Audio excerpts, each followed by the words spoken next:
अरिहंत सिद्ध सूर्य उपाध्याय साधु सर्व अर्थ के प्रकाशी मांगलिक उपकारी हैं।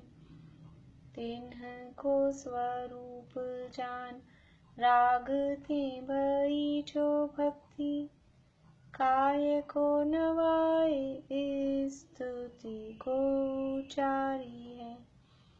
धन्य धन्य तिन्हीं थे काज सब आज भय कर जोरी बार बार वंदना हमारी है। मंगल कल्याण सुख ऐसो हम चाहत हैं। हो मेरी ऐसी दशा जैसी तुम धारी है। हो मेरी ऐसी दशा जैसी तुम धारी है। मंगलमय मंगल करण वीत राग विज्ञान नमो ताहि जाते भई अरहंतादि महान।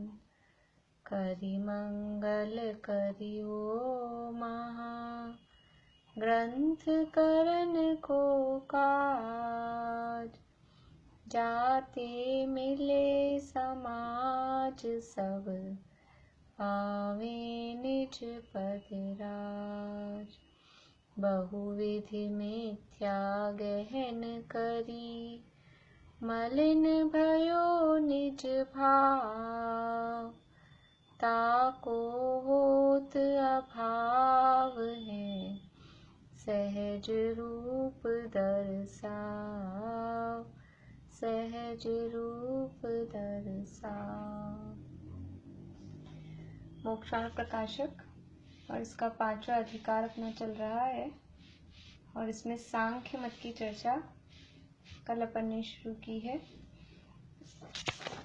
देखिए पेज नंबर 125 से ये शुरू हुआ था।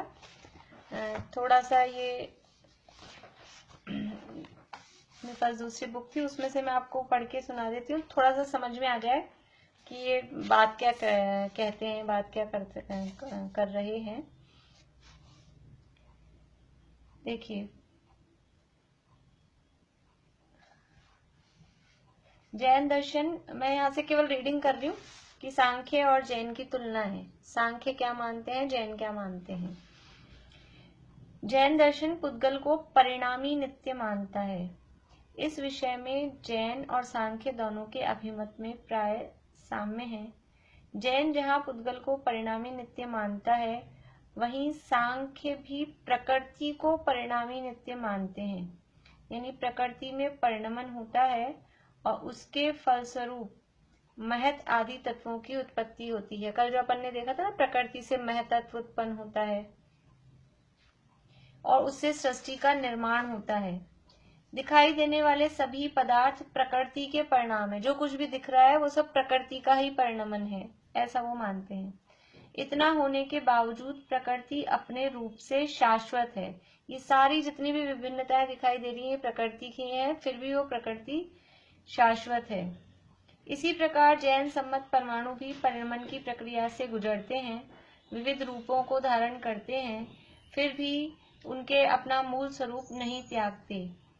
जिस प्रकार जैन परंपरा अनंतानंत परमाणुओं की गलन मिलन शक्ति एवं परिणमनशीलता के आधार पर भौतिक विश्व की विचित्रता को स्वीकार करती है, उसी प्रकार सांख्य परंपरा गुणों के तारतम्य युक्त मिश्रण एवं परिणमन शक्ति के आधार पर एक ही मूल प्रकृति में से सृष्टि की उत्पत्ति मानते हैं। यानी वो एक प्रकृति से सृष्टि की उत्पत्ति मानते हैं। हमारे यहाँ जैसे पौद्गलिक जो है वो उसको प्रकृति मानते हैं। सांख्य मत में पृथ्वी का अणु 5 तन्मात्राएं, जो तन्मात्राएं ये मानते हैं, जो कल अपन ने देखा था कि प्रकृति के 3 गुण हैं। एक तो पुरुष कहते हैं, वो पुरुष तो अव्यक्त है और प्रकृति के जो विकार हैं वो व्यक्त हैं, और प्रकृति के 3 गुण हैं, सत्व, रज और तम। इन 3 गुणों में विषमता होने पर ये व्यक्त हो जाती है। प्रकृति के 3 जो गुण हैं इनमें विषमता होती है तो ये व्यक्त हो जाती है, और ये जो दिखाई देने वाला जगत है ये व्यक्त प्रकृति है। और इन गुणों की साम्य अवस्था वो प्रलय है, और विषम अवस्था सृष्टि है। यानी सत्व, रज और तम गुणों में विषमता बनी रहती है तो ये प्रकृति सृष्टि बनी रहती है। और अब जब ये तीनों गुण साम्य हो जाते हैं तो प्रलय आ जाती है। ऐसा ये सांख्य मत वाले मानते हैं। मूल प्रकृति किसी से उत्पन्न नहीं होती बल्कि अनादि है। सांख्यों की मान्यता पढ़ रही हूं मैं। अस्तित्व रूप में यह नित्य भी है, फिर भी इसमें परिणमन होता है। प्रकृति से महतत्व, महतत्व से अहंकार, अहंकार से 10 इंद्रियां, मन और 5 तन्मात्राएं, जो कल अपन ने पढ़ा था।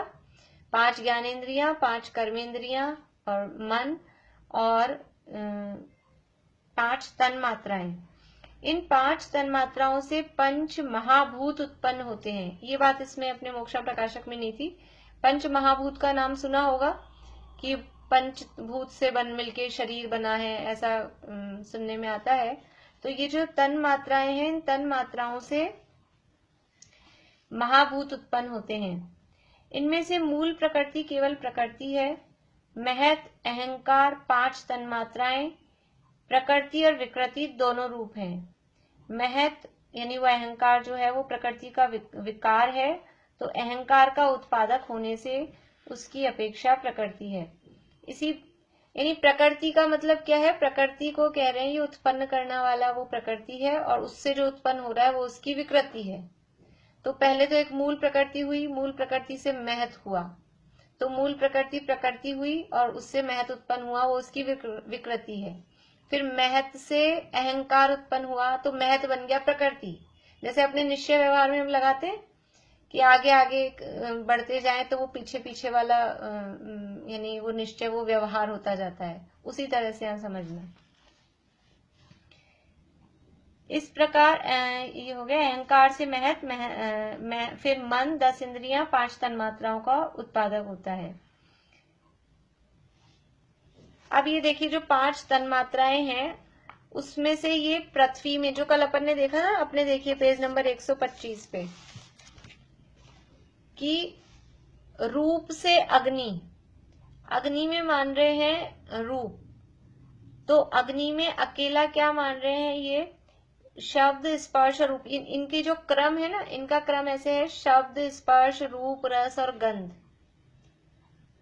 ऐसा इनका क्रम है। यानी एक होगा किसी में गुण। अपने यहाँ तो ऐसा होता है, एक इंद्रिय होगी तो स्पर्शन, 2 होगी तो स्पर्शन और रसना। इनके यहाँ क्रम कैसा है? शब्द से शुरू करते हैं। तो आकाश में एक अकेला गुण है, केवल शब्द। फिर वायु में 2 गुण है, वायु उल्टा चलिए आप इधर से, अपन ने जो कल पढ़ा था ना सांख्य मत वाला जो पैराग्राफ है, उस पैराग्राफ की सेकंड लास्ट लाइन, शब्द से आकाश, आकाश में अकेला एक गुण मानते हैं शब्द। स्पर्श से पवन, तो स्पर्श से पवन मान रहे हैं, तो पवन में 2 गुण मानते हैं, स्पर्श भी और शब्द भी। ऐसा यानी शब्द कॉमन होगा, जैसे अपने यहाँ स्पर्शन कॉमन होता है ना, इनके शब्द सब में होगा कॉमन। फिर अग्नि में 3 गुण मानेंगे। अग्नि में मानेंगे शब्द, स्पर्श और रूप। इसके बाद में जल में 4 गुण हैं, शब्द, स्पर्श, रूप और रस। जल में गंध नहीं मानते ये लोग। और पृथ्वी में 5 गुण हैं, शब्द भी, स्पर्श भी, रूप, रस और गंध। तो अब ये जिसमें जो लास्ट वाला है, जैसे पृथ्वी में सबसे लास्ट में क्या आया? गंध। तो उसमें पृथ्वी में गंध तन्मात्रा प्रधान है, ऐसा यहाँ कहा है। गंध से पृथ्वी, ये कहा ना, गंध से पृथ्वी। तो बाकी के 4 भी उसमें हैं, लेकिन वो उसमें उसकी प्रमुखता है। तो ये इस तरह से ये मानते हैं, जो कि जैनों को मान्य नहीं है, कि किसी परमाणु में तो केवल गंध मानी, किसी में केवल वर्ण माना, रूप यानी वर्ण, किसी में केवल गंध माना, किसी में केवल शब्द माना। तो ऐसा नहीं होता है। यदि पुद्गल है, ये सब इसको पुद्गल मान रहे हैं, यदि पुद्गल है तो ये 4 गुण और उनकी कोई ना कोई अवस्था वो उसमें पाई ही जाएगी। पुद्गल है और अकेला, जैसे पानी है तो वो रंग विहीन हो, उसमें कलर नहीं हो, ऐसा नहीं हो सकता। या घी है तो वो टेस्टलेस है, ऐसा नहीं हो सकता। ये हमारी कमजोरी है कि हम उसका रंग नहीं बता पाए, कि हम उसका स्वाद नहीं बता पाए। परंतु पुद्गल है तो पुद्गल में चारों ही गुण माने जाते हैं, पाए जाते हैं और मानना चाहिए। तो ये इनकी ये भूल है कि एक एक द्रव्य में एक एक यानी पुद्गल की जो अवस्थाएं हैं उनमें एक एक गुण उस तरह से मानते हैं। बस यही थोड़ा सा, ये तो इसमें काफी है, पर अपने ये जो शब्द आए थे ना, तो कल मुझे अच्छे से ख्याल नहीं आ रहा, इतना तो ख्याल आ रहा था कि वो एक एक मानते हैं, मतलब किसी में एक, किसी में दो, किसी में तीन, वो क्रम याद नहीं आ रहा था। तो इस शब्द से स्टार्ट करते हैं, इनका क्रम ऐसे रहता है, शब्द, स्पर्श, रूप, रस और गंध, ऐसा। तो उस हिसाब से ये मानते हैं।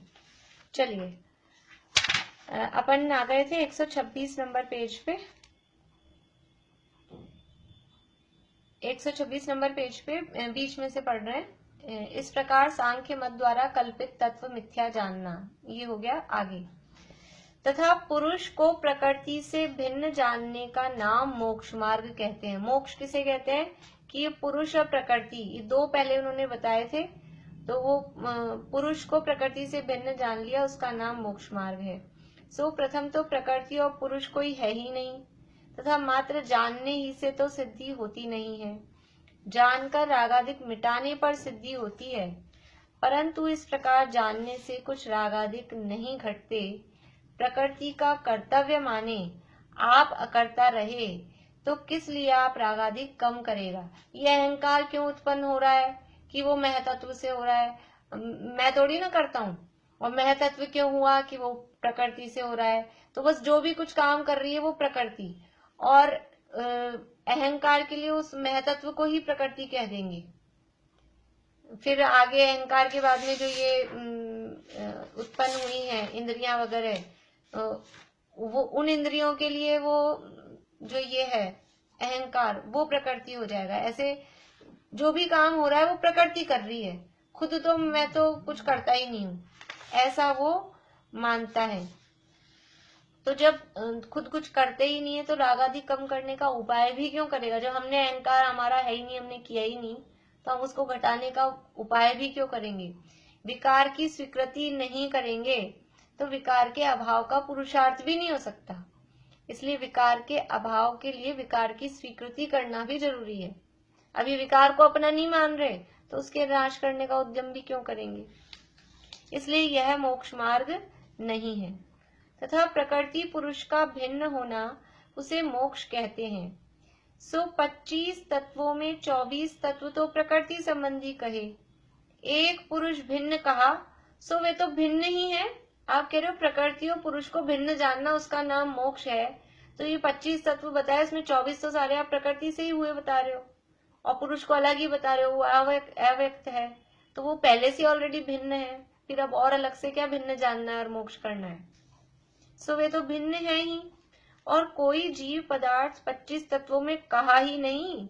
जीव का तो नाम ही नहीं लिया, सारे पुद्गल गिनाए जितने भी आपने गिनाए। तथा पुरुष ही को प्रकृति का संयोग होने पर जीव संज्ञा होती है, तो पुरुष न्यारे न्यारे प्रकृति सहित है। पश्चात साधन द्वारा कोई पुरुष प्रकृति रहित होता है, ऐसा सिद्ध हुआ, एक पुरुष न ठहरा। या आप ऐसा कहो कि पुरुष को प्रकृति का संयोग हो जाए, पहले यहाँ प्रश्न किया ना पीछे कि जीव तो कोई दिख ही नहीं रहा, तो कहे कि पुरुष को ही प्रकृति का संयोग होता है, तो वो दोनों मिलके वो उसको जीव कहते हैं। तो फिर वो पुरुष कितने हुए, क्योंकि प्रकृति तो इतनी सारी है आपकी, प्रकृति के तो इतने सारे दिखाई दे रहे हैं रूप, और पुरुष कितने हैं, पुरुष भी अलग अलग बहुत सारे हुए, तो कोई पुरुष प्रकृति रहित होता है, तो इसका मतलब हुआ वो आपका पुरुष एक नहीं हुआ, अद्वैत नहीं रहा, एक नहीं रहा। तथा प्रकृति पुरुष की भूल है या किसी व्यंतरीवत भिन्न नहीं है।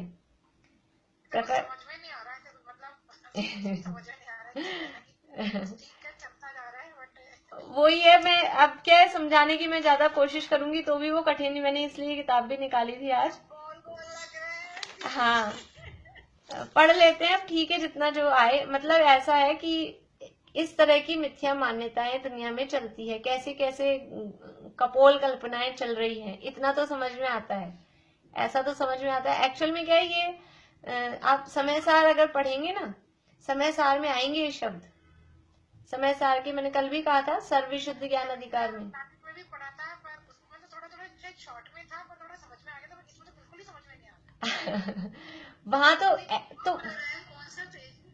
126 समय सार में केवल ये शब्द मिलेंगे, प्रकृति और सांख्य, ये मान्यताएं नहीं मिलेंगी। तो वो नाटक समय सार में भी वो मान्यताएं ज्यादा नहीं, और मान्यताएं अगर बताएंगे भी तो इतना सा बताएंगे कि वो सांख्य है, वो कूटस्थ मानता है, बस इस तरह का, इतना सा ही कहा जाएगा, इतना सा ही समझ में आएगा। लेकिन ये तो विशेष वर्णन तो या तो न्याय ग्रंथों में, न्याय ग्रंथ मतलब समझ लीजिए ये परीक्षा मुख आदि जो इसकी टीकाएं हैं, प्रमेय रत्नमाला वगैरह जो है, आप्तमीमांसा वगैरह, उनमें मिलेंगे, या फिर अलग से पढ़ो अपन षड दर्शन का वर्णन, उसमें मिलता है। और मैं, ऐसा कुछ नहीं है, लेकिन मैं ज्यादा मेहनत भी नहीं करना चाह रही हूँ इसको समझाने में, और कोई अपना खास प्रयोजन नहीं है, लेकिन बस एक बार रीडिंग करने का उद्देश्य है कि अपन ऐसा नहीं छोड़ें कि हमने पढ़ा ही नहीं, इसलिए रीडिंग कर रहे हैं। जो कुछ जितना आ रहा है समझ में ठीक है, नहीं तो अपन आगे बढ़ ही रहे हैं। हाँ बड़ा है, अभी ये श्वेतांबर मत आ जाएगा ना, फिर तो सब समझ में आएगा। श्वेतांबर मत का प्रकरण आते ही फिर समझ में आ जाएगा, बस ये थोड़ा सा ही है जो अपने को समझ में नहीं आएगा। हाँ वो श्वेतांबर मत वाला काफी बड़ा है आगे, तो वो अपने को समझ में आ जाएगा। बस ये 144 पेज तक ये प्रकरण चलेंगे थोड़े से अलग, क्योंकि अपन ने कभी पढ़े सुने नहीं ना। अब आजकल माहौल नहीं है ऐसा, पहले तो उस समय वाद विवाद होते थे, वो उन लोगों का वर्चस्व रहता था, माहौल था। अभी इस टाइप का माहौल नहीं है, इसलिए अपने को ऐसा लगता है सब अलग सा। देखिए मैं पढ़ देती हूँ, रीडिंग करती हूँ। तथा प्रकृति पुरुष की भूल है या किसी व्यंतरीवत भिन्न ही है, जो जीव को आ लगती है, जैसे व्यंतर लग जाता है ना, भूत भूत लग गया, ऐसे प्रकृति को आके लग गई क्या ऊपर से। यदि उसकी भूल है तो प्रकृति से इंद्रियादिक व स्पर्शादिक तत्व उत्पन्न हुए कैसे माने, और अलग है तो वह भी एक वस्तु है, सर्व कर्तव्य उसका ठहरा, पुरुष का कुछ कर्तव्य ही नहीं रहा, तब किस लिए उपदेश देते हैं। जब आपने कुछ किया ही नहीं, पुरुष का कोई, उसकी कोई गलती ही नहीं है, तो फिर ये गलती सुधारने का उपदेश या मोक्ष मार्ग का उपदेश ही क्यों देते हैं। इस प्रकार यह मोक्ष मानना मिथ्या है। तथा वहां प्रत्यक्ष अनुमान आगम यह 3 प्रमाण कहते हैं, यानी इनके जितने भी है ना, इन जितने भी दर्शन वाले हैं, आगे भी जो अपन पढ़ेंगे, सब में तत्वों की अवधारणा है, द्रव्यों की अवधारणा है, व्रतों की अवधारणा है, और इसी तरह से प्रमाण के संबंध में जितने भी अपने कंसेप्ट चलते हैं, सिमिलर कुछ न कुछ उस नाम वाले 3 लोक की अवधारणा, 3 लोक मीन्स लोक का जो भी स्वरूप है, वो जो जो जितने जितने मानते हो, ये सब में माने मतलब होती हैं। तो वहां प्रमाण सब दर्शनों में पाया जाता है, न्याय केवल जैन दर्शन में पाया जाता है। अब वो प्रमाण कैसे मानते हैं कि एक तो प्रत्यक्ष प्रमाण, एक अनुमान प्रमाण और एक आगम, ऐसे 3 प्रमाण मानते हैं। परंतु उनके सत्य असत्य का निर्णय जैन के न्याय ग्रंथों से जानना। परीक्षा मुख नाम का न्याय का ग्रंथ है अपना, जैसे तत्वार्थ सूत्र ग्रंथ है, वैसे ही परीक्षा मुख सूत्र नाम का वो न्याय का छोटा सा है, लेकिन वो बेसिक है न्याय का ग्रंथ में, और उसकी बड़ी बड़ी टीकाएं लिखी हैं, तो उनमें ये सारे बहुत डिटेल में मिलते हैं ये वर्णन। और वो पढ़ाएंगे क्या परीक्षा में? ऐसा ही नीरस लगेगा। परीक्षा मुक्त तो ठीक है, हाँ देखिए इनके हाथ में, ज्योति जी के हाथ में, पर वो मेन सूत्र थोड़े शुरू में तो ठीक लगते हैं, फिर वो बाद में ऐसे ही नीरस लगता है। अपन लोग क्योंकि अध्यात्म की रुचि वाले हैं ना, वेद विज्ञान का प्रयोजन है अपने को, तो ऐसा ना तो किसी से वाद विवाद करने जाना है, ना कहीं कोई कॉलेजों में परीक्षाएं देनी है। अभी लोग जो शास्त्री करते हैं उनके कोर्स में ये होते हैं न्याय के ग्रंथ, तो वो पढ़ लेते हैं वो कोर्स के चक्कर में, फिर उनको समझ में भी आने लग जाता है। अपने को, मुझे खुद को नीरस लगता है, मुझे भी नहीं इंटरेस्ट आता है, ऐसा ही लगता है। तो अपन को क्योंकि अध्यात्म की रुचि रहती है, अन्य मत अब खंडन मंडन का अपने को कोई प्रयोजन है नहीं, इसलिए चाह कर भी मैं सोचती भी हूँ दिमाग लगाऊं, लेकिन रुचि नहीं लगती उसमें, ऐसा। अभी वो अच्युत कार्य की क्लास चल रही है ना, हाँ थर्ड वाला चैप्टर ले रहे हैं। हाँ, तो थर्ड चैप्टर में ही आएगा ये सारा, बहुत बड़ा डिटेल में है परोक्ष प्रमाण वाला उसमें। ये है उसमें सूत्र। हाँ, और अकेला परीक्षा मुख सूत्र पढ़ेंगे ना तब तो इतना नहीं आएगा ये सारा वर्णन, लेकिन उसकी जो टीका है फिर नेक्स्ट क्लास में आती प्रमेय रत्नमाला, उसमें काफी, स्वाति ने तो सब पढ़ा होगा ख्याल में है उसको, ये वो काफी डिटेल में आता है वर्णन फिर, और वो ऐसा ही लगता है अपने को पढ़ने में नीरस सा। अभी तो मैं थोड़ा अभी कभी कभी करती हूँ, तो अभी स्टार्टिंग तो ठीक ठाक है। हाँ, वो परीक्षा मुख तक तो चलता है, पर आगे और पढ़ो ना तो फिर वो थोड़ा ऐसा ही लगता है, जहाँ जब इन मतों की डिटेल आने लग जाती है ना तो वो ऐसा ही लगता है कि समझ नहीं आ रहा है, ऐसा हो जाता है। तो बस वो ज्ञान के भेद बता दें। हाँ, तथा इस सांख्य मत में कोई तो ईश्वर को मानते नहीं है, कितने ही एक पुरुष को ईश्वर मानते हैं, कितने ही शिव को, कितने ही नारायण को देव मानते हैं। यानी एक कोई तो ऐसे है सांख्य मत में जो ईश्वर को ही नहीं मानते, और कोई पुरुष को ही ईश्वर मान लेते हैं, कोई शिव को, कोई नारायण को, इस तरह से मानते हैं। नहीं, एक रूपता नहीं इनमें भी, अपनी इच्छा अनुसार कल्पना करते हैं, कुछ निश्चय नहीं है। तथा इस मत में कितने ही जटा धारण करते हैं, कितने ही चोटी रखते हैं, कितने ही मुंडित होते हैं, कितने ही कथई वस्त्र पहनते हैं, इत्यादि अनेक प्रकार से भेष धारण करके तत्व ज्ञान के आश्रय से महंत कहलाते हैं। मतलब ये इनका आचरण वगैरह भी इसमें बता दिया शॉर्ट में, कि बाहर से कोई तो वो भी सिमिलैरिटी नहीं है, जैसे अपने यहाँ अगर कोई आचरण धारण करेंगे तो नग्न दिगंबर मुनि दशा है, अब इनके कोई तो बाल बढ़ा के केश धारण कर रहे हैं, कोई चोटी रख रहे हैं, कोई केश मुंडन ही करा रहे हैं, कोई कपड़े पहन रहे हैं, कोई नहीं पहन रहे हैं, कैसे पहन रहे हैं, कुछ उसका एक फिक्स वो उनका हिसाब नहीं है। इस प्रकार सांख्य मत का निरूपण किया। अब है शिव मत। शिव मत में दो भेद है, न्यायिक और वैशेषिक। शिव मत वालों को ही शायद, जो शिव मत को मानते हैं उनको शैव कहते हैं। देखिए इनके दो भेद हैं, न्यायिक और वैशेषिक। न्यायिक मत में 16 तत्व कहे हैं, अभी इसमें सांख्य मत में 25 तत्व कहे थे, यहाँ पर 16 तत्व कहे हैं। प्रमाण, प्रमेय, संशय, प्रयोजन, दृष्टांत, सिद्धांत, अवयव, तर्क, निर्णय, वाद, जल्प, वितंडा, हेत्वाभास, छल, जाति और निग्रह स्थान, ये ऐसे उनके 16 तत्व कहे हैं। और प्रमाण के 4 प्रकार कहे हैं, प्रत्यक्ष, अनुमान, शब्द और उपमा। तथा आत्मा, देह, अर्थ, बुद्धि इत्यादि प्रमेय कहे हैं। तथा वह क्या है उसका नाम संशय है। जिसके अर्थ प्रवृत्ति हो सो प्रयोजन है, जिसे वादी प्रतिवादी माने सो दृष्टांत है, दृष्टांत द्वारा जिसे ठहराए वह सिद्धांत है। देखिए तो कुछ तो परिभाषाएं जैसी चीजें हैं कि दृष्टांत किसे कहते हैं, कि जो सब जिसको मान रहे हो, सबकी जो समझ में आता हो वो दृष्टांत है। दृष्टांत मतलब उदाहरण, और दृष्टांत द्वारा जिसको हम बताना चाह रहे हैं वो क्या होता है, सिद्धांत। दृष्टांत से सिद्धांत को बताया जाता है। तथा अनुमान की प्रतिज्ञा आदि 5 अंग वह अवयव हैं। संशय दूर होने पर किसी विचार से ठीक हो सो तर्क है, तथा प्रतीति रूप जानना सो निर्णय है। आचार्य शिष्य में पक्ष प्रतिपक्ष द्वारा अभ्यास सो वाद है। जानने की इच्छा रूप में कथा में जो छल, जाति आदि दूषण हो सो जल्प है।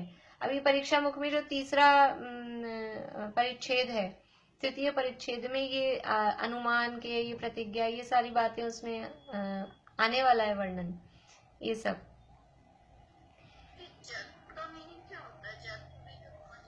जानने की इच्छा रूप कथा में जो छल, जाति आदि दूषण हो, यहाँ तो अलग अर्थ है, वैसे अपन जल्प बोलते हैं, बोलना, अंतर्जल्प, बहिर्जल्प, तो वैसे जल्प का अर्थ होता है बोलना के अर्थ में। एक तो अंदर ही अंदर बातें करते रहते हैं अपने आप से ही, जैसे कुछ भी, वो अंतर्जल्प कहलाता है, और बाहर से अभी जो बोलना है ये बहिर्जल्प है। पाठ आदि को मन में बोलना वो अंतर्जल्प, और बाहर से जोर से पाठ बोलना वो बहिर्जल्प। पर यहाँ ये इनकी टर्मिनोलॉजी है, ये जल्प जो भी है वो अलग है, ये न्याय की टर्मिनोलॉजी में। प्रतिपक्ष रहित वाद सो वितंडा है, यानी सामने कोई है ही नहीं और जबरदस्ती के अपना बोले जा रहे हैं, तो ऐसे बोलते हैं ना, वितंडा मत फैलाओ, ये वितंडा शब्द ऐसे उसमें कि कोई है ही नहीं, कोई मैटर ही नहीं है, और जबरदस्ती कुछ बातें कर रहे हैं उस बारे में। सच्चे हेतु नहीं है ऐसे असिद्ध आती, भेद सहित हेत्वाभास। हेत्वाभास मतलब जो हेतु तो नहीं है लेकिन हेतु जैसा उसमें आभास हो रहा है, वो हेत्वाभास। छल सहित वचन सो छल है, सच्चे दूषण नहीं है ऐसे दूषणाभास सो जाती है, जिससे प्रतिवादी का निग्रह हो सो निग्रह स्थान है। इस प्रकार संशयादि तत्व कहे हैं, सो यह कोई वस्तु स्वरूप तत्व तो है नहीं। ज्ञान का निर्णय करने को व वाद द्वारा पांडित्य प्रकट करने को कारणभूत विचार रूप तत्व है। अब ये ऐसे तत्व कहे तो सारे सब वाद विवाद करने वाले तत्व हैं, इनसे क्या प्रयोजन सिद्ध होता है? प्रयोजन भूत तो कुछ है नहीं। सो इनसे परमार्थ कार्य क्या होगा? काम क्रोधादि भाव को मिटाकर निराकुल होना सो कार्य है। ये जो पंडित जी साहब अपनी तरफ से जो बात लिख रहे हैं उनके खंड मतलब उनका निषेध करने के लिए, वो बातें तो अपने लिए समझ में आती हैं। वो चीज तो अपने को समझ में आती है कि वस्तु स्वरूप क्या है, कि वास्तव में क्या है, कि काम क्रोधादि भाव को मिटाकर निराकुल होना सो कार्य है। कार्य क्या है हमारे लिए? करने योग्य कार्य क्या है? कि बस अपने काम क्रोधादि भाव मिटे और हम निराकुल हों, यही एक काम है और इसके अलावा कोई काम नहीं है।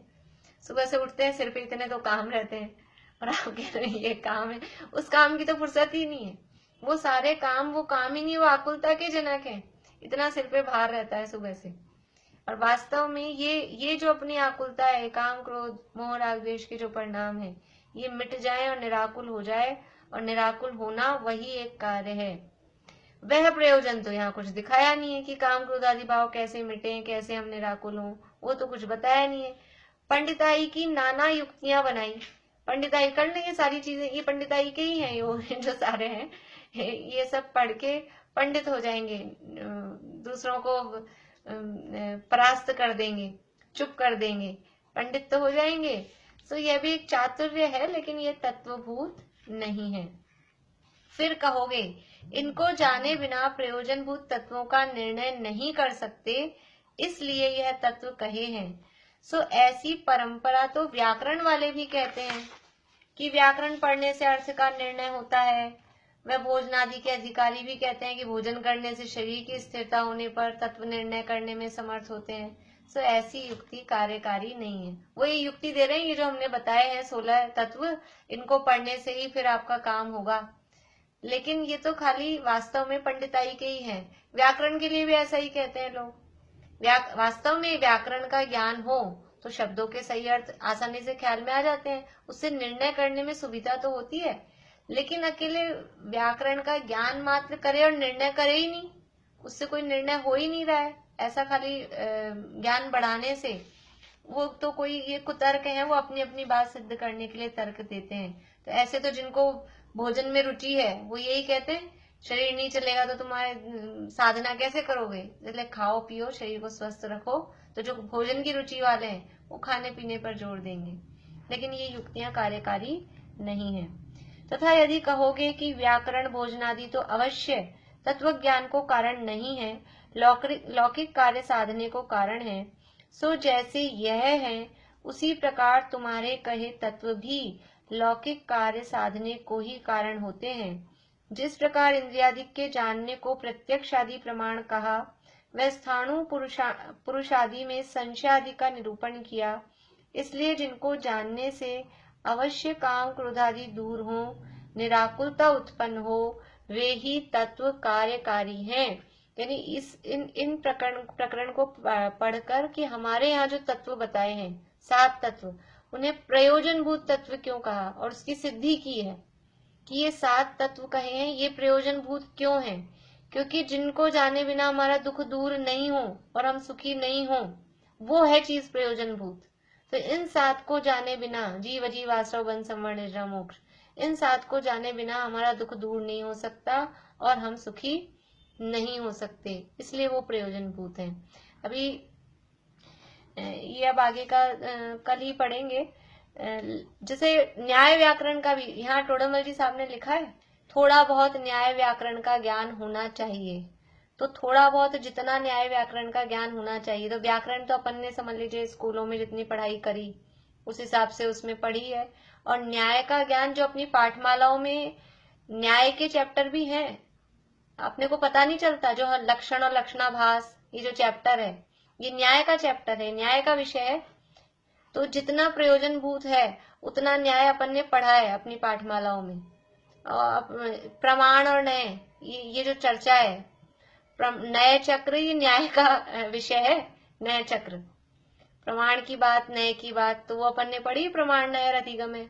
और नए चक्र तो पढ़ते ही अपन। अब अपने को वो अध्यात्म जैसा लगता है क्योंकि वो तो अपन पढ़ते हैं, वो सरल लगता है। और ये विषय बाकी इतना हमको अपने शास्त्र पढ़ने के लिए इतना न्याय प्रयोजनभूत है, तो वो हमने पढ़ रखा है। और दूसरों के खंडन मंडन का ना तो आजकल माहौल है, ना अपने को उस प्रपंच में पढ़ना है, इसलिए वो फिर अपने को नीरस लगते हैं। ये आगे का कल पढ़ेंगे अपन। और ये जो इनकी बात चलेगी उसको फास्ट पढ़ लेंगे, फिर जो पंडित जी साहब कहेंगे वो अपन उसमें थोड़ा सा रुक के कोशिश करेंगे कल और थोड़ा फास्ट पढ़ लें, तो ये फटाफट से अपना पूरा हो जाए। बौद्ध मत का आ जाएगा तब भी थोड़ा सा समझ में आने लगेगा। बौद्ध और चारवाक, ये बस 2-3 पेज ही हैं सही है। न्याय, वैशेषिक और मीमांसक, इन 2-3 पेज में थोड़ा सी लगेगी। हाँ, कल तो संडे है, परसों पढ़ेंगे, परसों। ठीक।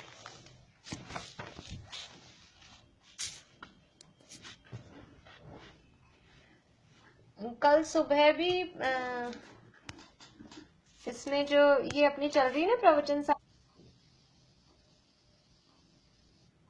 नर्तन विदारन मरन मारन मलिन भाव विलोक के, दुर्गंधमय मल मूत्रमय नरकादि थल अवलोक के, जिनके न उपजे जो गोपसासम भाव महल मसान में, वे श्रेयस कर शीरीष यांस विचरे ध्यान में।